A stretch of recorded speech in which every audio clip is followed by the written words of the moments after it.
The last thing the men behind the curtain want is a conscious, informed public capable of critical thinking, which is why a continually fraudulent zeitgeist is output via religion, the mass media, and the educational system.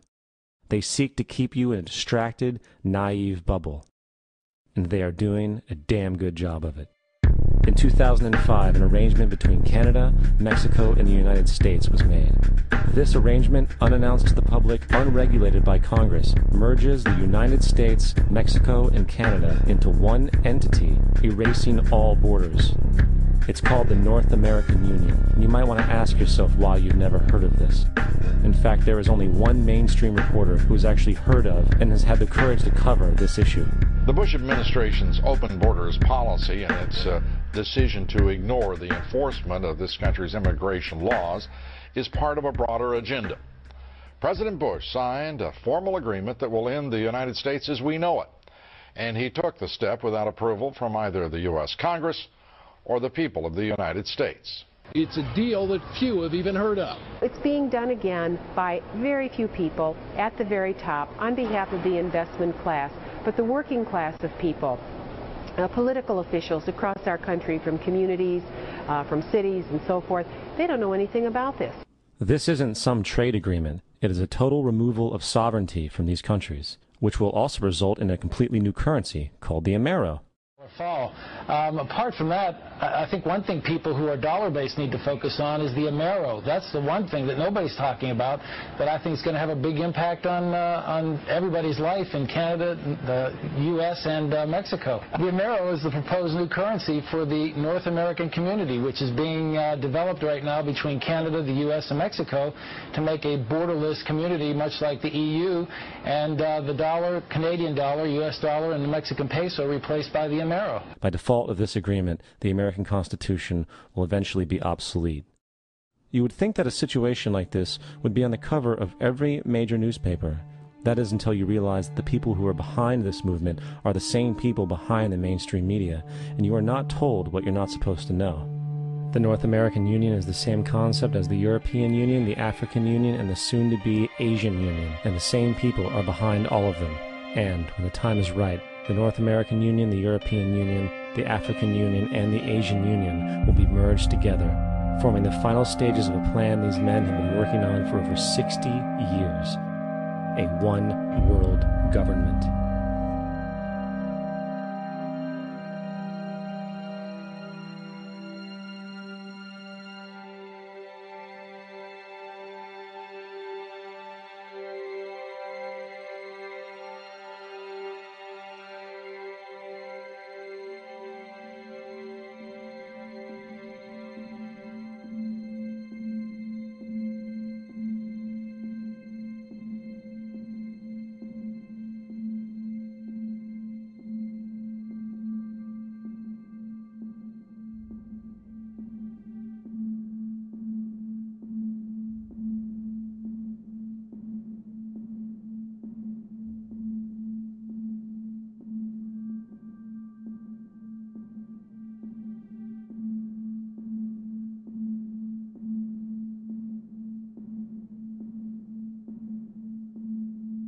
One bank, one army, one center of power.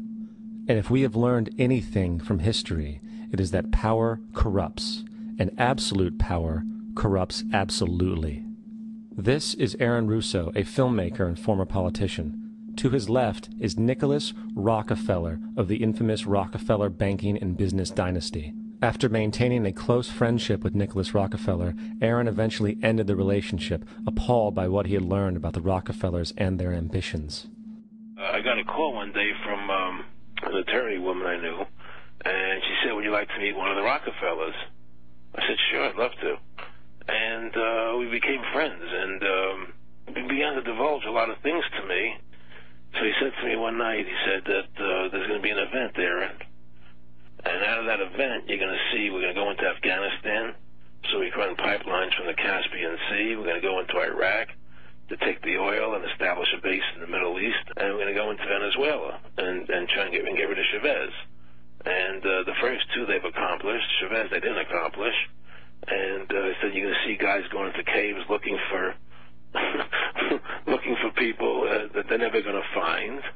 You know, he was laughing about the fact that you have this war on terror. There's no real enemy. He's talking about how by having this war on terror, you can never win it because so it's an eternal war.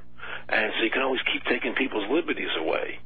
And I said, how are you going to convince people that this war is real? He said, but the media can convince everybody it's real. I mean, you know, it's just that you keep talking about things. You keep saying it over and over and over again, and eventually people believe it. You know, you created the Federal Reserve in 1913 through lies. You create 9/11, which is another lie. Through 9/11, you're fighting a war on terror, and now all of a sudden you go into Iraq, which was another lie, and now they're going to do Iran. You know, and it's all one thing leading to another, leading to another, leading to another. Now, I would say, what are you doing this for? What's the point of this thing? You have all the money in the world you ever want.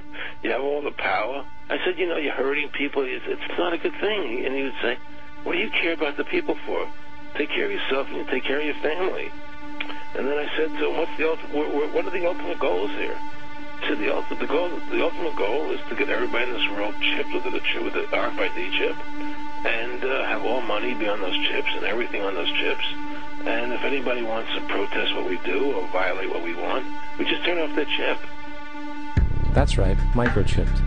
In 2005, Congress, under the pretense of immigration control and the so-called war on terrorism, passed the REAL ID Act, under which it is projected by May 2008, you will be required to carry around a federal identification card, which includes on it a scannable barcode with your personal information. However, this barcode is only an intermediary step before the card is equipped with a VeriChip RFID tracking module, which will use radio frequencies to track your every move on the planet. If this sounds foreign to you, please note that the RFID tracking chip is already in all new American passports. And the final step is the implanted chip, which many people have already been manipulated into accepting under different pretenses. We have a Florida family who are really pioneers in a brave new world. They have volunteered to be the first ever to have microchip identification devices implanted into their body. After 9/11, I was really concerned with the security of my family. I wouldn't mind having something planted permanently in my arm that would identify me.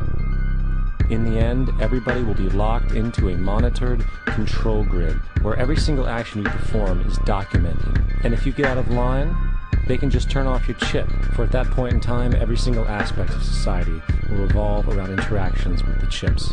This is the picture that is painted for the future if you open your eyes to see it. A centralized one-world economy where everyone's moves and everyone's transactions are tracked and monitored, all rights removed. The most incredible aspect of all, these totalitarian elements will not be forced upon the people. The people will demand them.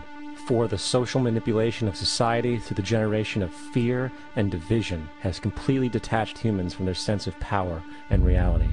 A process which has been going on for centuries, if not millennia.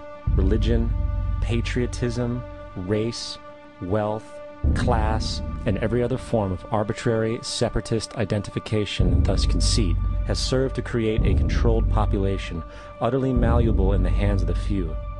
Divide and conquer is the motto, and as long as people continue to see themselves as separate from everything else, they lend themselves to being completely enslaved. The men behind the curtain know this, and they also know that if people ever realize the truth of their relationship to nature, and the truth of their personal power, the entire manufactured zeitgeist they prey upon will collapse like a house of cards.